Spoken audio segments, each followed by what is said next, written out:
Hey guys, welcome back. My name is Leland Baptist, and today we're going to talk about why foreclosures are so common. Despite what the news will tell you and the media circuits, and despite what they'll say about the economy and economic forecast and yada yada yada on and on, you're going to hear based on whoever's in Congress, who's in the Senate, and who's in the presidential seat, that foreclosures are down or foreclosures are up, or the economy is down or the economy is up.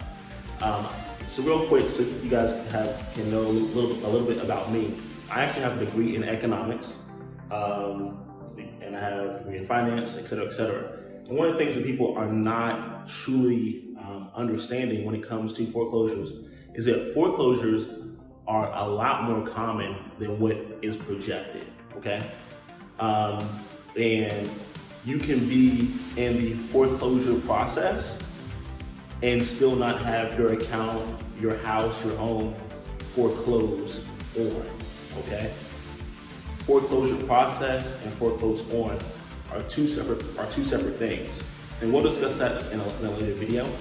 But in today's video, we're gonna talk about the three things that actually make the foreclosures more common, all right?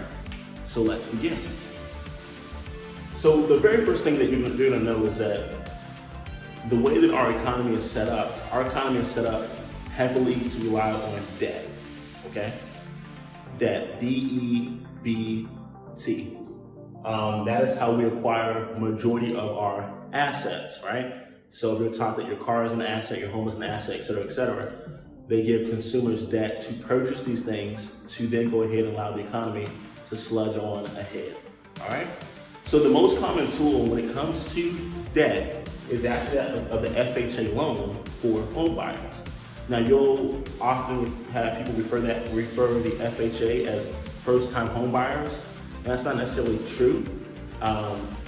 You can use the FHA and the VA loan as many times as you choose. You can only have one out at a time, okay? So you could actually use FHA to purchase, we'll talk about that in another video. But anyway, what happens is majority of Americans, for their first time, they use the FHA loan because it's an easier qualification process, okay? So that's that loan where you have 3.5% down. It allows your parents, your loved ones, or family members to donate money or give you money in hopes for your down payment. That's that loan here. And so what happens is basically on someone's credit score, an FHA technically goes as low as 500. Most lenders prefer 580 or better. Wells Fargo, Bank of America, those tier where they have higher paper, higher graded paper, where they want to see someone that has like a 700, 680. But you can get by with a 500 credit score for FHA. And what happens there is that you, based on your credit score, you're put into these three different categories, okay? So your credit score is from a 500 all the way to a 619. They're gonna give you 33% of your gross income to qualify. 620 to 649, you're looking at 42%, and then from a 650 on up, looking at 50% of your gross income. Now, why is that important, right? Well, that's when we get into our gross issue, and that's a large part of why there are so many foreclosures, okay? So what happens is, if, for example, let's say that your gross income on a monthly basis is at $1,000, okay? That's your gross income. And let's say that you're someone who has a 580 credit score, all right? That means that through the FHA process, they're gonna say that you can afford a home that, it's gonna say you can afford a home at this amount per month, $340 per month, all right? Likewise, you have a 645 credit score, then we'll say you can afford $4 per month.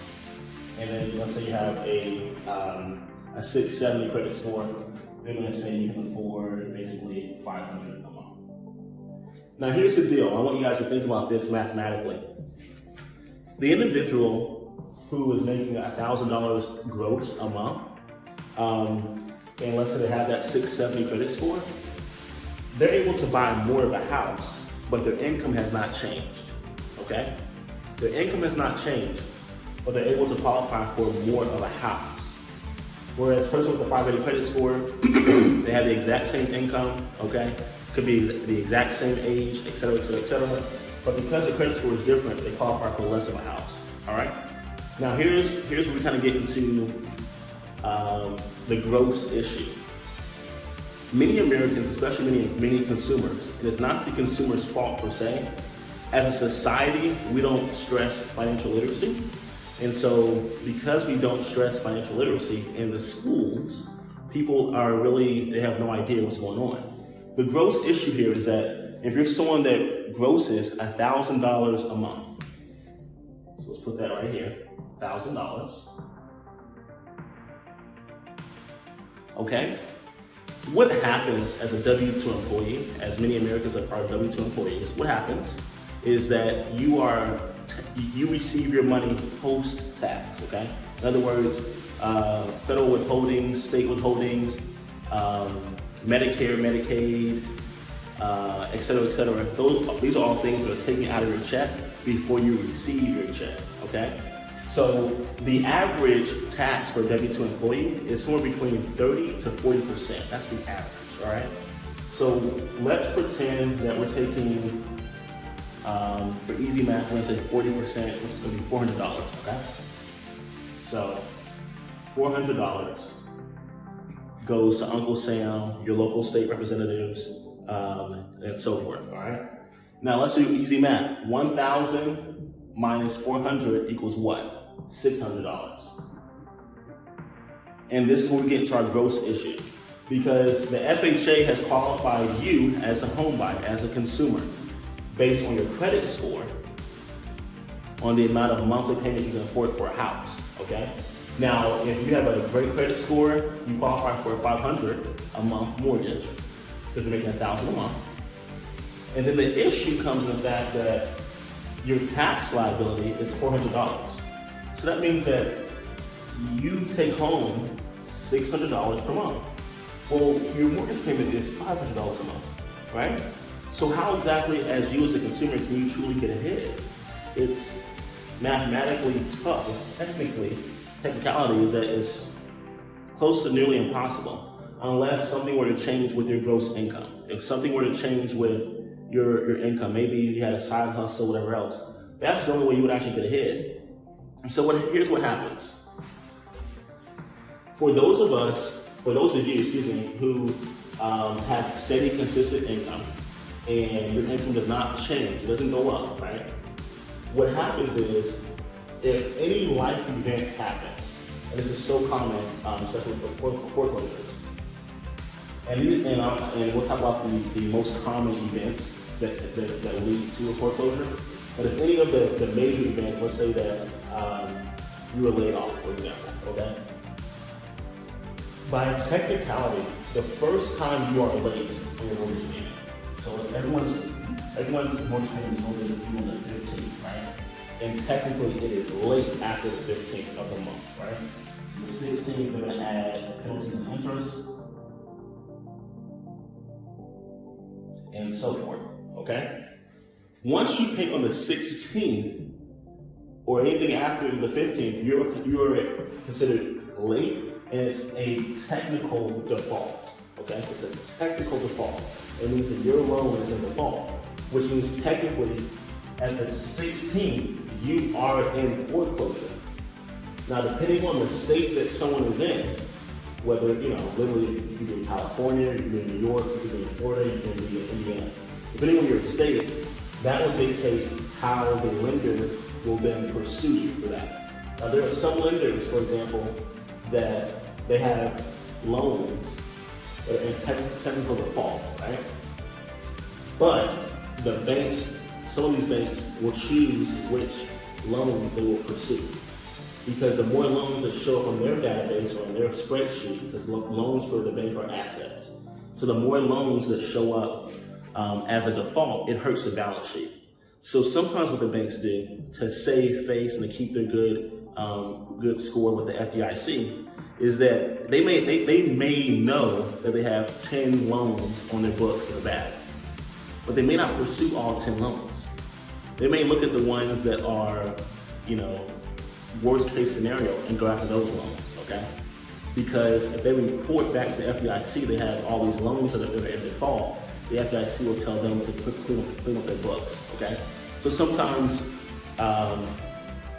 basically because the bank is trying to save face, they may not pursue the person in foreclosure immediately, all right?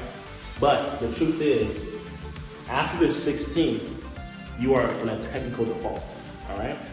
So let's review it quick before we conclude today. The reason why foreclosures are so common, and they're a lot more common than the way the media will portray, all right, is because one of the biggest instruments to acquire homes has been the FHA loan. And that's based heavily off of income and that of the FICO score, okay? FICO score will basically determine how much of a house one can afford as far as monthly payments, okay? FICO score is the same as your credit score. Number two, the gross issue, your gross income. FHA qualifies you based on your gross income, not your net, not your take home. So we all have determined, we all know from experience as W-2 employees that you are normally taxed somewhere between 30 to 40% on average. In our quick example, we had someone that was grossing $1,000 a month, minus taxes of 40%, which is $400. Their net is $600. So if you're an individual with let's say a 750 credit score, you qualify for a $500 a month mortgage payment, and they only take home $600. You then have to pay the $500 out of your $600, and you're left with $100, right? So it makes it kind of hard to live comfortably there. And then number three, by technicality, the moment that a mortgage is past the 15th day, it is in a technical default, okay? Now, like I said, we'll talk about that in later videos as far as when a bank pursues and how it works in different states and different areas, counties, et cetera, et cetera. But for simplicity of this video, by the 16th, you are in a technical default, okay? All right, guys, thank you so much for your time. If you have any questions, if you have any concerns, please reach out to us, let us know, and we will see you all on the next video. Thank you.